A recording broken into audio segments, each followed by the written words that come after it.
अब जगन्नाथ के मंदिर की स्थापना कैसे हुई,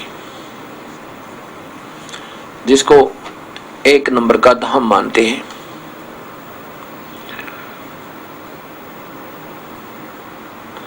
जगन्नाथ के मंदिर की स्थापना का विवरण है।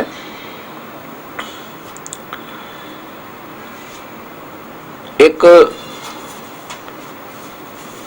इंद्रदमन नाम के उड़ीसा के राजा होते थे।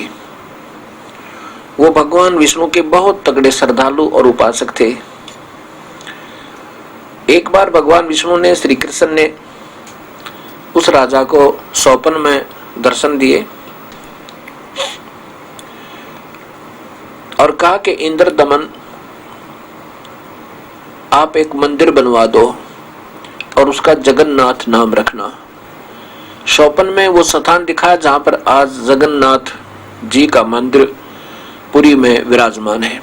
ये समुद्र के किनारे पे है कि इस समुद्र के किनारे पे यहाँ एक सुंदर मंदिर माने महल बना दे, पालिश बहुत सुंदर, अच्छा लंबा चौड़ा, और उसमें कोई विद्वान पुरुष छोड़ना जो गीता जी का ज्ञान का प्रचार करे, सत भक्ति बतावे।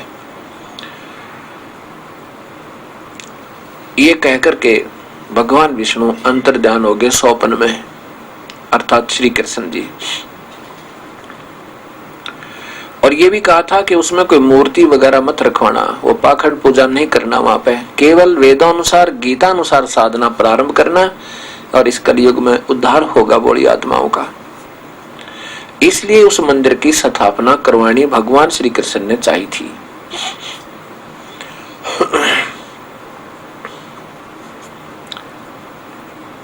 अब स्वप्न जब समाप्त हुआ, सुबह निद्रा से इंद्रदमन जी उठे, तब उसने अपनी पत्नी से कहा कि आज स्वप्न में भगवान दिखाई दिए थे, भगवान श्री कृष्ण मुझे दिखाई दिए थे, और उन्होंने एक स्थान दिखाया समुद्र के किनारे।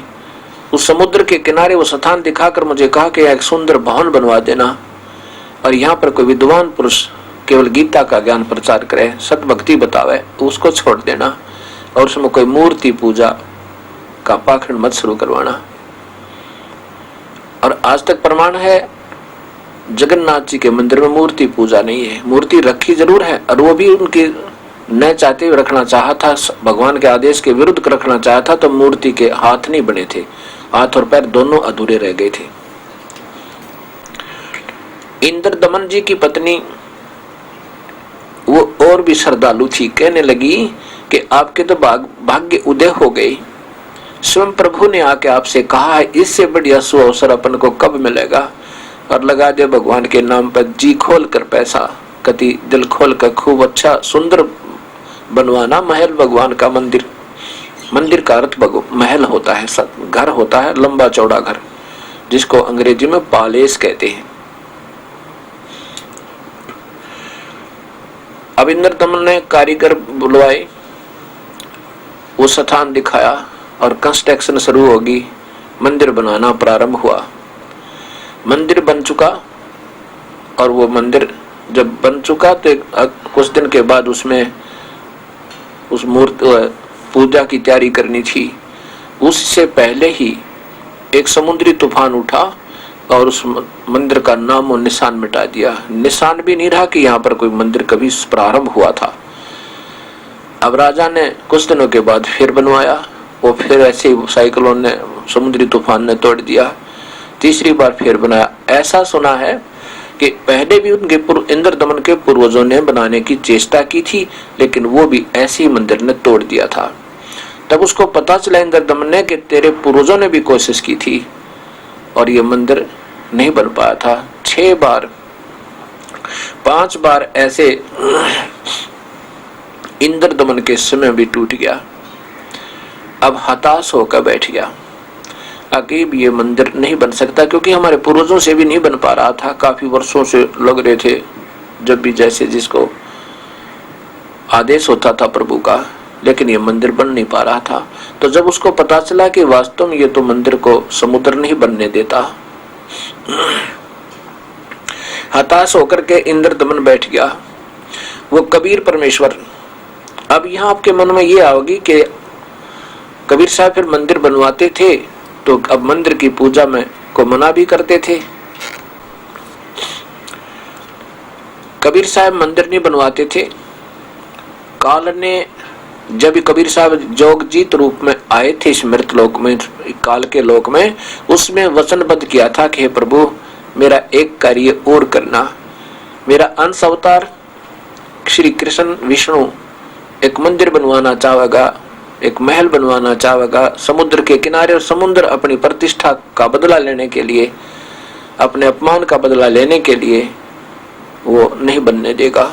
तब कबीर साहब ने कहा था ठीक है, मंदिर नहीं होगा, उसमें कुछ सत्य ज्ञान प्रचार करेंगे और मूर्ति नहीं रखेंगे तो बनवाने दूंगा, मैं सहयोग दे दूंगा, रोक दूंगा समुद्र ने, और नहीं तो मैं नहीं रोकूंगा, मैं नहीं बनने दूंगा।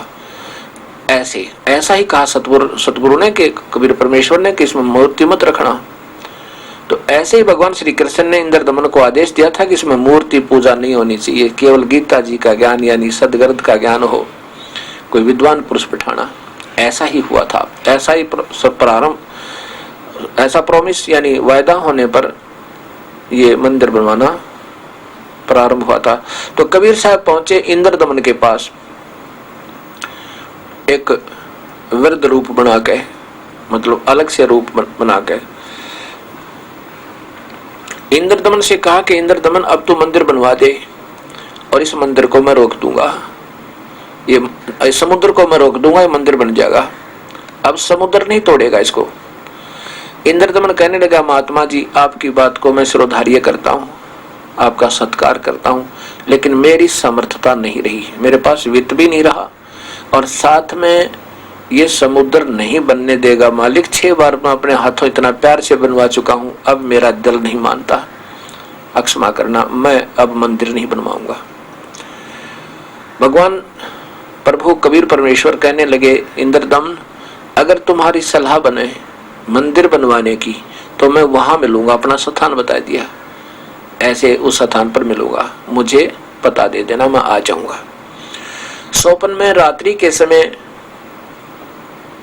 भगवान श्री कृष्ण फिर दर्शन देते हैं इंद्रदमन राजा को, उड़ीसा के राजा को, और कहा कि इंद्रदमन जो तेरे पास वो संत आया था, वो भक्त, वो परमात्मा समझो, वो साधु जो तेरे पास महात्मा आए थे वो परमेश्वर है भाई, उनमें परम शक्ति है, वो जो चाहे सो कर सकते हैं, उनको ढूंढ के प्रार्थना कर लो, ये मंदिर बन जाएगा। अब इंद्रदमन जब सुबह उठा तो सोपन याद रहा, अपनी पत्नी से कहा कि भगवान फिर दिखाई दिए थे आज सोपन में, और कहा कि वो जो कल मेरे पास एक संत आया था और मैंने मना कर दिया था मालिक मैं नहीं बनवा सकता, उसी के बारे में प्रभु ने बताया है, भगवान श्री कृष्ण ने बताया है कि वो परम शक्ति युक्त है और उसको ढूंढ लिया, वो समुद्र रोक सकता है। अब इंद्रदमन कहने लगा कि समस्या एक और आ गई, भगतमती अपनी रानी को कहता कि रानी एक समस्या और आ गई मेरे ऊपर। रानी ने पूछा क्या आई, कि अब पैसा नहीं रहा खजाने में, काम चलाने के लिए राजकाज ही मुश्किल से चल पा रहा है, अब कैसे बनवाऊं, भगवान के आदेश को मैं रोक नहीं सकता और वित्त मेरे पास रहा नहीं। तब उसकी पत्नी ने कहा कि मेरे गहने ले जा, लेकिन यू काम अधूरा मत छोड़, जब भगवान आदेश हो गया। रानी ने अपने गहने दे दिए, 1 लाख 2 लाख 4 लाख के जिसे भी थे, उसमें ऐसी थोड़ी कीमत में सब कुछ बन जाता था। कुछ खजाने से पैसा लिया, रानी के गहने से बेचकर वो काम चलाया और वो मंदिर। फिर उसको इंद्रदमन गया उस संत के पास और कहा कि प्रभु आपके आदेश से ये मंदिर मैं फिर बनवाना चाहता हूँ। स्वप्न में भगवान श्री कृष्ण ने मुझे सब बता दिया, और हे दाता अब मंदिर को रोक देना, नहीं समुद्र को रोक देना दाता, ये मंदिर ना टूट जा। भगवान कबीर साहब ने कहा कि नहीं, अब ये समुद्र इस मंदिर को कभी नहीं तोड़ सकता, पर तुम इससे पहले एक काम करना, जिधर से ये समुद्र आता है ना तोड़ने के लिए, वहां समुद्र के किनारे पर उस स्थान पर एक चौरा बना दे। चौरा कहते हैं चबूतरा, एक पत्थर की शिला को ऐसे सुंदर ऊपर छीन छाल के और ऐसे चबूतरा सा बना दे, ताकि मैं उस पर बैठ जाऊं और फिर प्रभु का गुण गाऊं। वो स्वयं प्रभु थे, अपनी लीला करने के लिए कहा कि मैं फिर भगवान को याद करूंगा, और फिर वही मंदिर ना टूटे। भगवान का मंदिर रोज टूटे, कितनी बार टूटा, और वो स्वयं परमात्मा भी अपना रोल ऐसे करते हैं कि मैं यहाँ बैठकर भगवान चिंतन करूंगा और ये मंदिर रुक जाएगा। ये परमात्मा अपना भेद नहीं देते कि मैं प्रभु हूँ। गुरु नानक देव जी ने कहा था कि फाई सूरत मलुक की वेश, ए ठगवाड़ा ठगी देश, खरा सियाणा बहुते बार, ये धानक रूप रहा करतार। ये किसी को बताता नहीं, ये बड़ा सियाणा है, ये सबको, ये ठगवाड़ा ठगी देश, ये नहीं बताता कि मैं वास्तव प्रभु हूं। अपने यहाँ शो नहीं होने देता, यहाँ प्रत्यक्ष नहीं होता। अब ऐसा ही किया गया, एक चबूतरा बनवा दिया और उधर से मंदिर बनवाना शुरू कर दिया। मंदिर बनकर तैयार हो गया। उसमें कुछ कमी रहती थी, 10-5 दिन की, 20 दिन की, 1 महीने की। अब महीने 20 दिन की जब कमी रही तो उस समय एक नाथ परंपरा के सिद्ध पुरुष आ गए, नाथ जी, और उसके बारे में पता था कि ये बड़े सिद्ध पुरुष हैं। उनको गोरखनाथ भी, क्योंकि ये गोरखनाथ जी जब चाहे प्रकट हो सकते हैं, क्योंकि ये चौथी मुक्ति प्राप्त है। जिसको चौथी मुक्ति अर्थात सिद्धियां आ जाती हैं, उनकी आयु कुछ लंबी होती है, और वो जब चाहे अपने शरीर को सूक्ष्म करने, जब चाहे वो सथूल दिखा दें, ऐसी इनमें कृपा, इनके अंदर एक शक्ति होती है। तो वहां कहते हैं गोरखनाथ जी आए, इंद्रदमन राजा से कहा कि मंदिर बन गया या अभी रहता है। उसने कहा जी अभी कुछ कमी रहती है, महीने 20 दिन की। तो नाथ जी ने कहा कि या उसमें मूर्ति रखी भगवान की। इंद्रदमन ने कहा कि प्रभु ने मूर्ति रखने को मना किया था स्वप्न में, कि मूर्ति मत रखना इसमें। तो नाथ जी ने कहा कि स्वप्न सच्चे थोड़े ही होते हैं, मूर्ति के बिना मंदिर कैसा, मूर्ति अवश्य हो और चंदन की हो। अब राजा ने सोचा भाई ये सिद्ध पुरुष है, अगर इसकी बात नहीं मानूंगा तो कोई श्राप दे दे, मन माने कोई कुबोल बोल दे और मेरे को हानि हो सकती है। अच्छा जैसा आपका आदेश। एक कारीगर बुलाए, चंदन की लकड़ी मंगा दी उन्होंने। कारीगर जब मूर्ति बना लेना पूरी हो जा 2-4 दिन में, और फिर वो सारी खिंड मिंड हो जा, बिल्कुल टुकड़े टुकड़े हो जा, रुके को नहीं। ऐसे कम से कम 10-12 कारीगर आए, मूर्ति बिल्कुल तैयार होते सब खील ऐसे टुकड़े टुकड़े अपने आप दूर दूर गिर जा। अब इंद्रदमन घबरा गया कि वो सिद्ध पुरुष आएगा और कहेगा तूने जानबूझकर नहीं रखवाई और मन मन श्राप दे दे मुझे। बड़ा चिंतित हुआ, बड़ा दुखी हुआ। उस समय वो कबीर परमेश्वर एक बिल्कुल 80 वर्षीय वृद्ध कारीगर का रूप बनाकर अपने थैले में सारे ये इंस्ट्रूमेंट डालकर, छीनी हथौड़ा आरी उरी लेकर और पहुंच गए। कहने लगे राजन मैं बहुत एक्सपीरियंस होल्डर हूँ, बहुत पुराना कारीगर हूँ और मुझे बहुत तजुर्बा है, वो मूर्ति मैं बना दूंगा, पर एक शर्त होगी, एक कमरे में बैठकर बनाऊंगा। जब तक मैं मूर्ति बनाकर अपने आप दरवाजा नहीं खोलूं तब तक कोई मत इस दरवाजे को मत छेड़ना। यदि तुम दरवाजा खोल दोगे, जबरदस्ती कोई खोल देगा तो ये जहां तक बनी होगी वहीं तक रह जाएगी, पर टुकड़े टुकड़े नहीं होगी। अब ऐसा ही कर दिया गया। जब हो गए 10-15 दिन बनाते को, इतने में वो गोरखनाथ जी आ गई। आकर के राजा से पूछा क्या मूर्ति बनवाई तूने? पहले उसने सारा हाल बताया राजा ने कि 10-12 कारीगर बदल लिए जी, मूर्ति बनने को तैयार होती है फिर टुकड़े टुकड़े हो जाती है। मैं बहुत चिंतित हो गया था। अब एक कारीगर और आया हुआ है, देखो वो कैसे बनती है, आप भी अपने सामने देख लेना ऋषि जी, महात्मा जी, कि वो मूर्ति बन नहीं पा रही है। अभी इस महाराज जी ने महात्मा कारीगर बना रहा है, उसने कहा कि कुछ दिन इसको खोलना नहीं है जब तक मैं स्वयं ना कहूं। नाथ जी ने कहा कि मूर्ति को देखेंगे कैसी बनाई है, ऐसे थोड़ा है वो उठपटांग बना के रख जाएगा, हम मंदिर में ऐसे थोड़ी रखने देंगे। पहले हम मूर्ति देखेंगे, कोई कमी होगी तो उसको बताएंगे, ठीक करवाएंगे, चलो मेरे साथ। अब राजा विवश जा करके वहां खड़े हो गए जिस कमरे में बैठ कर कबीर परमेश्वर वो मूर्ति बना रहे थे।